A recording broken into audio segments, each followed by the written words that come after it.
I'm here with Stuart McLean from the Vinyl Cafe, and he's going to tell us a story of one of his fondest Christmas memories.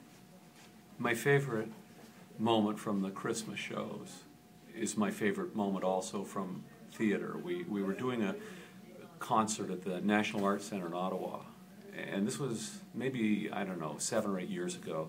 Ed Broadbent was still the leader of the NDP, but he was about to retire, and he was at the show that night. We knew he was at the show.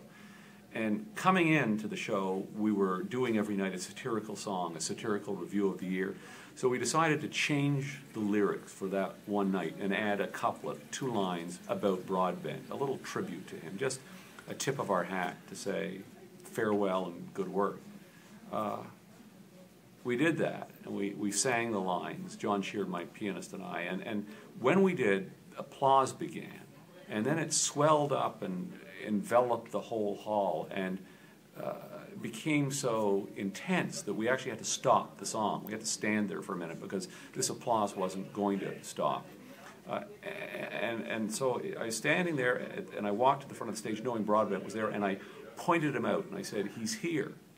And the hall, which is a magnificent room, stood as one, 2,000 people, and applauded Broadbent. These were liberals and conservatives and a few NDP, I guess, trying to tell this guy thank you for his contribution to the greater good. And as the applause was growing, because it kept getting bigger and bigger, the whole artifice of theater broke down. Stagehands were coming out of the wings to see what the heck was going on.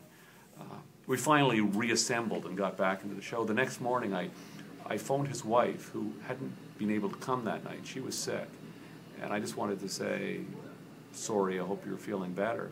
And she said, "What did you do to my husband last night?" And I said, "Well, what do you mean?" And she said, "He came home and he tried to tell me about a moment in the show, and then he started to cry, and all he could say was it was the most moving moment of his life." It was the most moving moment of my life, too, in terms of a theatrical experience. It was just amazing.